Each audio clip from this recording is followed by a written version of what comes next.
berdoa kepada Allah Subhanahu wa taala. Di antara doa Nabi sallallahu alaihi wasallam, Allahumma inna as'aluka khasyataka fil ghaibi wasyahadah. Perbanyak doa tersebut. Ya Allah, aku mohon kepada Engkau takut kepadamu dalam kondisi sendirian atau di depan orang lain. Allahumma inni as'aluka khasyataka fil ghaibi wasyahadah. Ya Allah, aku mohon kepada Engkau untuk bertakwa kepadamu, takut kepadamu dalam kondisi bersendirian maupun ketika di hadapan banyak orang. Doa, ya muqallibal qulub tsabbit qalbi ala dinik. Ya muqallibal qulub tsabbit, ya wahai pembolak-balik hati manusia, tegarkanlah hatiku di atas agamamu. Berdoa terus, nangis kepada Allah Subhanahu wa taala. Yang kedua, yang jelas adalah tundukkan pandangan. Pertarungan kita dengan fitnah internet hanya cuma pandangan pertama. Itu pertarungan, musuh depan kita mudah. Ada musuh depan kita, bagaimana kita mengalahkannya? Cuma tinggal tundukkan pandangan, selesai. Karena ketika itu syahwat kita belum bergejolak, hasrat kita belum berkobar. Maka untuk tundukkan pandangan selesai, mudah, selesai. Kita lagi mau dengar kajian syekh, mau dengar kajian ustadz, tahu-tahu cewek kelihatan buah dadanya, kelihatan fitnah-fitnahnya. Mudah, tinggal balikan pandangan atau banting HP atau scroll ke atas, selesai. Scroll ke atas, selesai. Itu mudah. Kita masih di puncak keimanan. Tinggal selesai. Jadi pertarungan cuma pada pandangan pertama. Dan itu Rasulullah sudah bilang, isrif basarak, palingkan wajahmu. Lakal ula wa laysat laka tsaniyah. Dimaafkan bagimu pandangan pertama dan bukan bagimu pandangan kedua. Jadi kalau kita lihat kita tidak sengaja, kita tidak berdosa insyaallah. Karena kita niatnya untuk lihat kebaikan, tahu-tahu lewat depan kita, kita tinggal palingkan, tinggal scroll, astagfirullah, selesai. Makanya pertarungan pada pandangan pertama, bukan pandangan kedua. Kalau pandangan kedua, ketiga, kita pasti kalah, dipastikan kalah. Pandangan pertama, dipastikan kita menang. Insya Allah menang. Tapi harus langsung balik pandangan. Makanya dikatakan, kullul hawadithi mabda'uha minan nazar. Wa mu'dhamun nar min mustasghari syarar. Seluruh malapetaka dimulai dari pandangan pertama. Api yang besar dimulai dari percikan yang kecil. Pandangan pertama ini kalau kita biarkan, selesai. Kita ngelihat, kita melotot, kita melirik, syahwat sudah berkobar, kita sudah tidak bisa mengontrol diri karena kita sudah ditawan oleh syahwat kita. Di saat itulah kita gugur, pasti gugur. Pasti gugur siapapun dia. Tabiat manusia kalau sudah syahwat bergejolak, illa man rahimallah, kecuali dirahmati oleh Allah, dia pasti gugur siapapun dia. Dan fitnah ini tidak mengenal, saya katakan, bukan berarti Anda hafal Quran Anda selamat, bukan berarti Anda ustadz, bukan berarti Anda penceramah. Fitnah ini mengenai siapa saja. Sudah banyak bukti. Fitnah wanita menggilas banyak orang. Cerita ngeri-ngeri, cerita ngeri-ngeri.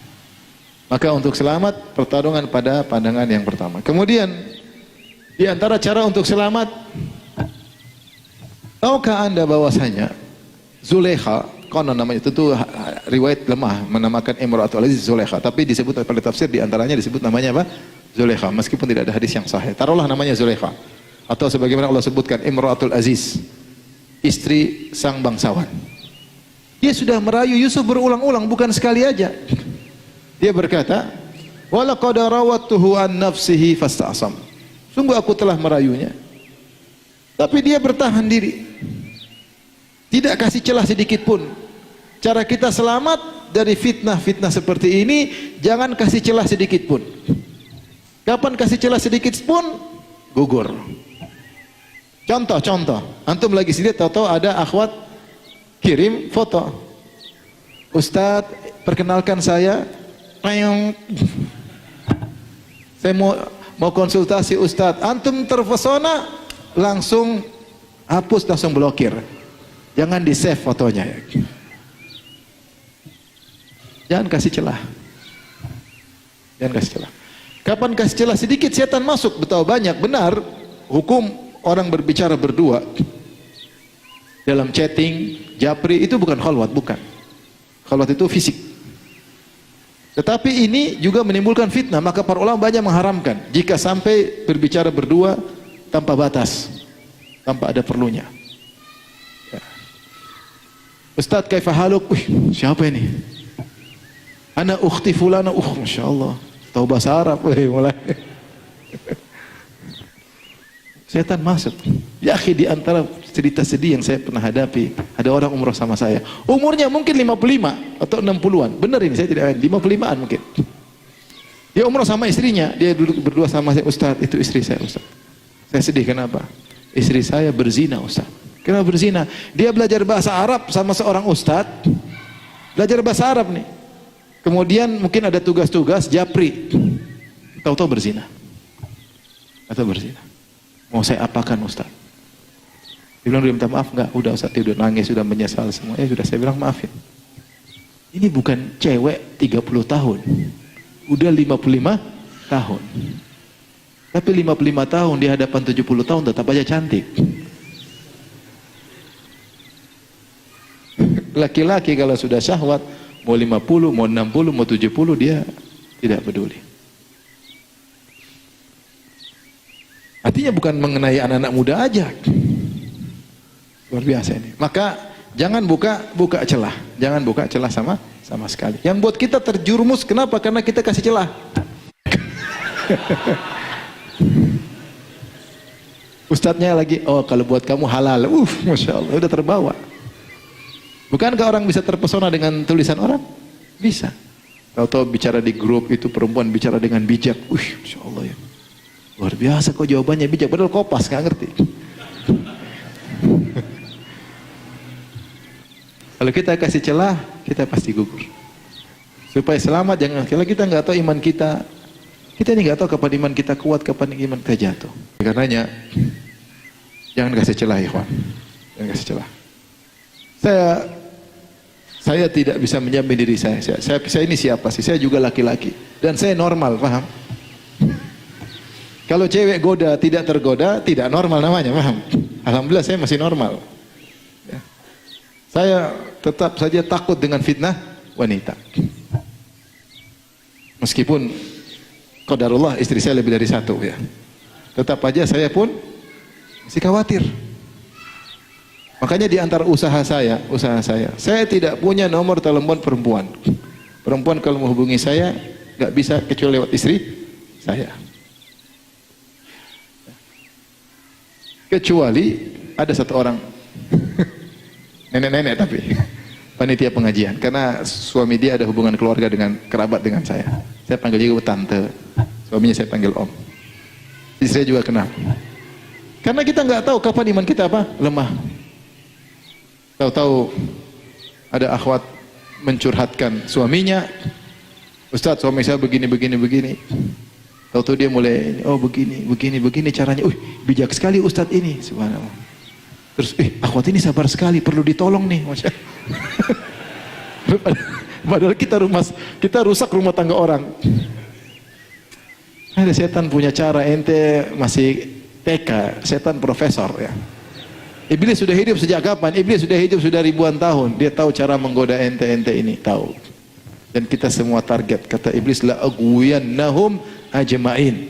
Saya akan sesatkan mereka semua. Kita semua target iblis.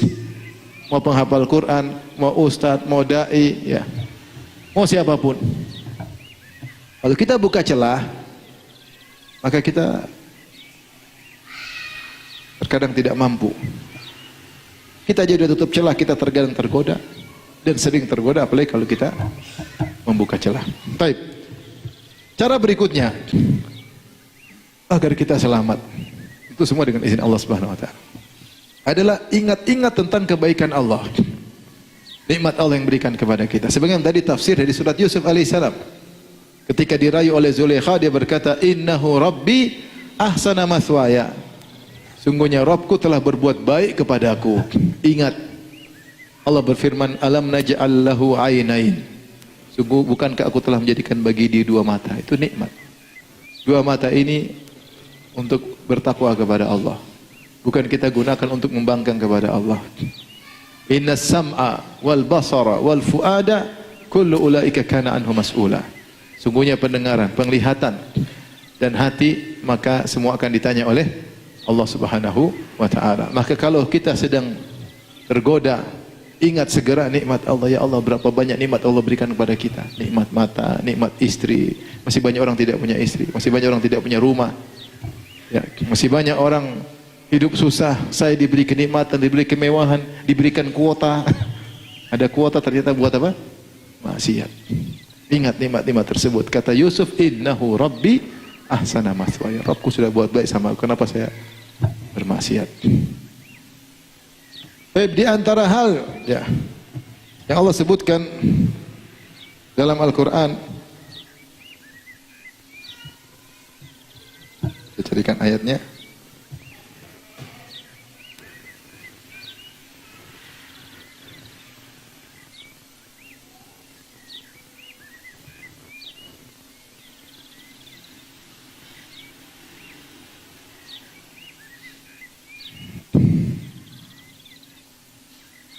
Dalam surat Al-A'raf ayat 201. Ini juga ketika kita tergoda, maka kita ingat Allah Subhanahu wa taala.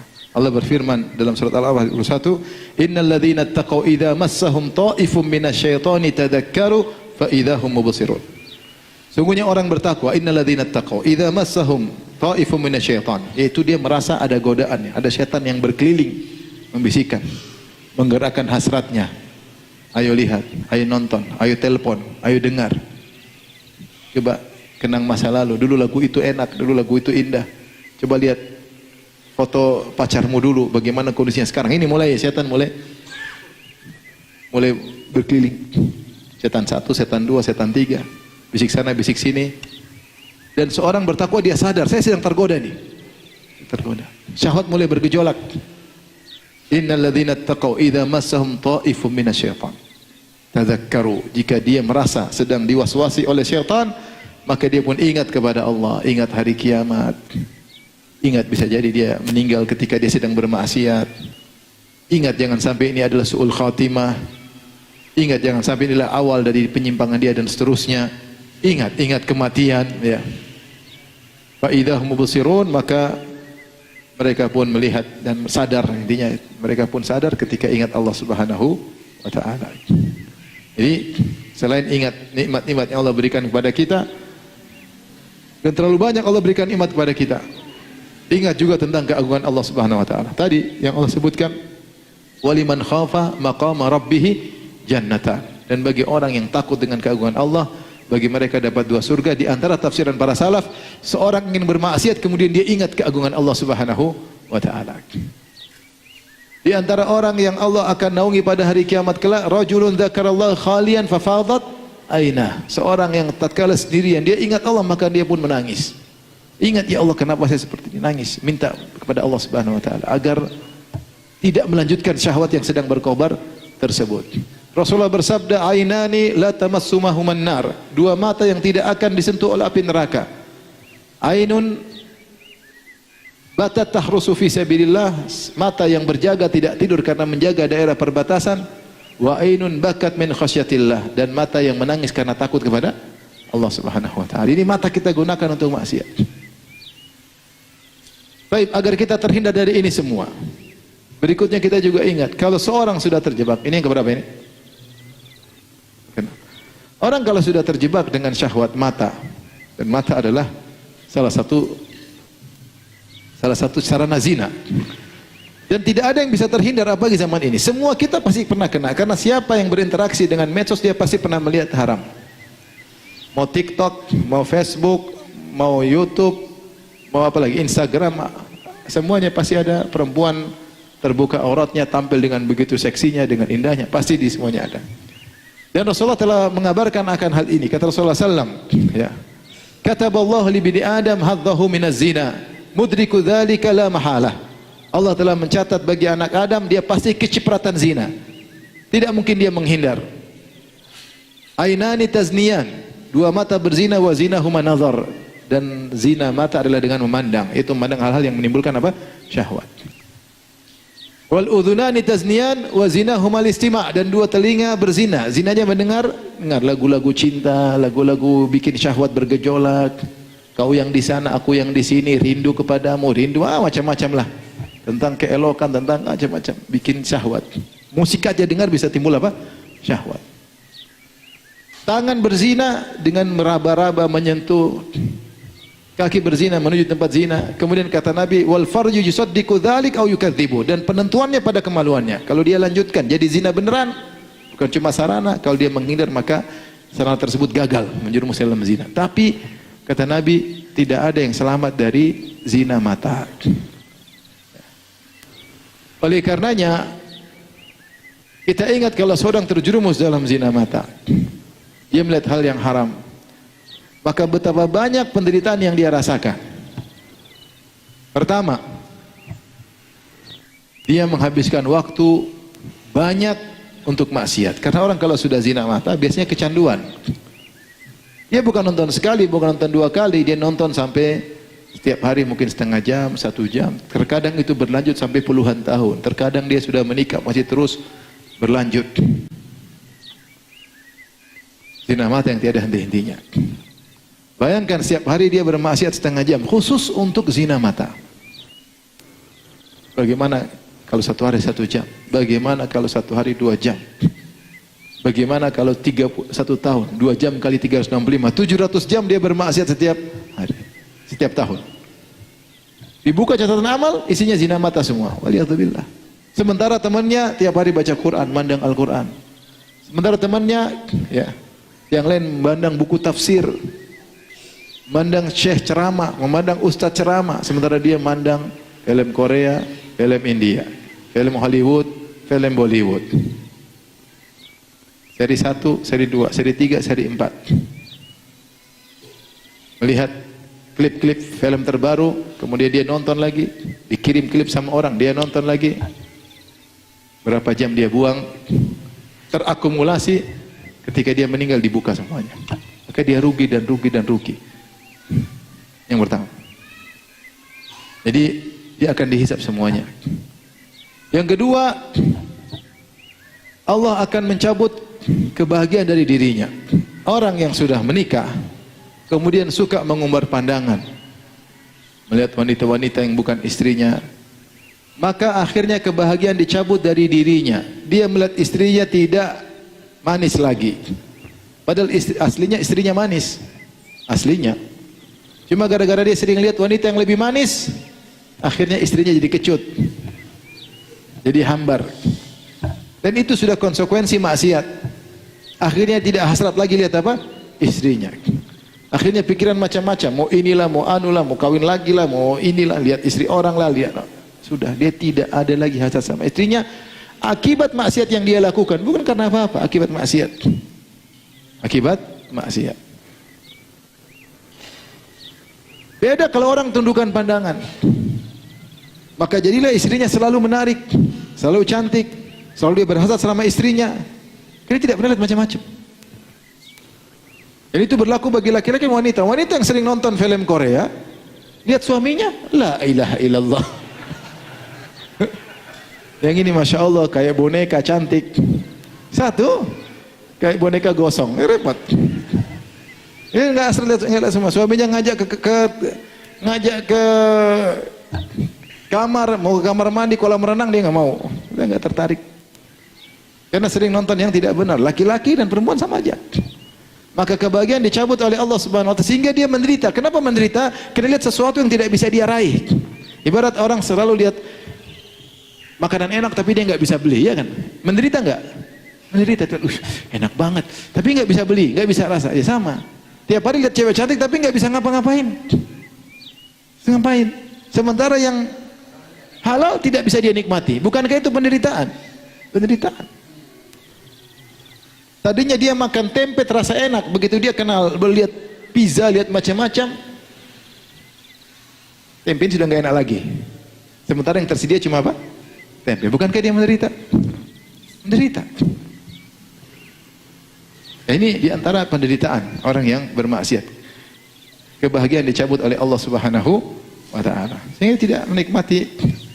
Makanya doa yang Nabi ajarkan kepada salah seorang sahabat, meskipun doa ini untuk masalah hutang, tapi maknanya benar. Allahumma kfini bihalalika an haramika. Ya Allah, cukupkanlah aku dengan perkara yang halal dari perkara yang haram. Artinya biarkan aku puas dengan perkara yang halal. Jangan sampai aku puas dengan perkara yang haram. Siapa yang berpandangannya, dia yang menderita sendiri. Mau laki mau perempuan menderita. Suaminya jadi hambar, istrinya jadi hambar. Dan dia hidup dalam angan-angan, penderitaan. Antum lihat bagaimana Allah siksa orang-orang kafir. Mereka ketika berfantasi dalam hubungan seks misalnya, seks yang haram, mereka tidak pernah puas dengan ini perempuan, ganti yang lain, ganti yang lain, ganti yang lain, sampai kelainan seksual dengan cara memukul, dengan cara ini sampai kepada hewan, rusak. Sampai dengan laki-laki, sampai dengan hancur sudah. Tidak ada kepuasan sama sekali. Sampai timbul kelainan seks. Sampai di sebagian negara saya pernah dengar, Allah alam benar tidaknya, sampai orang sudah kehilangan hasrat seks, nggak ada. Sudah sampai tidak ada hasrat. Saking di puncak kerusakan. Sementara seorang tinggal di kampung, tidak melihat macam-macam, bahagia dengan istrinya, padahal istrinya agak pesek, tapi lihat begitu indah. Kenapa dia nggak pernah lihat macam-macam? Iya atau tidak? Iya. Suaminya kelihatan manis, hitam manis, seperti coklat, kopi susu, enak. Tapi kalau sering lihat Korea, jadi kayak donat hangus.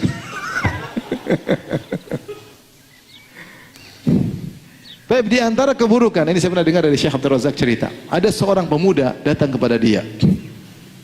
Zaman dulu, bertahun-tahun lalu dia suka nonton macam-macam. Kemudian dia bertobat setelah bertahun-tahun, ternyata dampak dari maksiat tersebut tidak hilang dengan mudah. Dia bilang, wahai Syekh, saya sujud, ketika saya sedang sujud, tiba-tiba setan menggambarkan file lama dibuka lagi tentang film yang tidak-tidak. Sementara saya dalam kondisi apa? Sujud. Ini antara hal yang mungkin dilupakan oleh seorang. Terkadang seorang bermaksiat, file tersebut tidak mudah apa? Hilang. Karena disebutkan dalam asar bahwasanya an-nadhrul muharram sahmun masmumun min siham iblis. Pandangan haram adalah anak panah beracun yang dilemparkan oleh iblis. Ketika masuk terlalu dalam, dicabut pun masih ada apa? Sisanya. Maka kita hanya menyiksa diri kita. Baik. Di antara yang bantu kita untuk bisa meninggalkan hal tersebut, ketahuilah bahwasanya ketika seorang menundukkan pandangan, maka Allah berikan kebahagiaan. Makanya Ibnu Qayyim rahimahullah menyebutkan setelah Allah mengatakan dalam surat An-Nur, "Qul lil mu'minina yaghuddu min absarihim wa yahfazu furujahum, dzalika azka lahum." Kemudian Allah sebutkan setelahnya jauh ayat berikutnya, "Allahu nurus samawati wal ard, mathalu nurihi kamishkatin fiha misbah," dan seterusnya. Artinya kata Ibnu Qayyim, siapa yang menundukkan pandangan, Allah kasih cahaya dalam hatinya. Dzalika azka lahum. Antum lihat tafsir ayat ini. Siapa yang menundukkan pandangan, lebih suci baginya. Lebih khusyuk dalam salatnya, lebih takwa kepada Allah, lebih terenyuh ketika baca Al-Quran. Anmalil amal, kata sebagian ulama, yaitu lebih semangat beramal soleh. Orang yang suka nonton macam-macam begitu, malas beribadah. Baca Quran gak betah karena dia ingin nonton lagi film. Ingin lagi nonton film, masih belum selesai, masih bersambung. Membangun malam juga susah. Dia malas beribadah. Kenapa? Dia rupanya dalam hatinya itu terlalu banyak maksiat, terlalu banyak noda hitam. Setiap pandangan haram yang kita lihat noda hitam. Sehingga dia menderita di dunia. Tapi kalau dia meninggalkan itu semua, man taraka syai'an lillah awadahullahu khairan min. Siapa yang tinggal sesuatu karena Allah, maka Allah akan ganti yang lebih baik. Lihat istrinya, dia lebih berhasrat, dia lebih senang ngobrol sama istrinya, dia lihat istrinya kelihatan cantik. Maka ini nasihat buat saya pribadi dan juga kepada ikhwan dan akhwat. Ini fitnah menimpa siapa saja, bertakwa kepada Allah tatkala sendirian.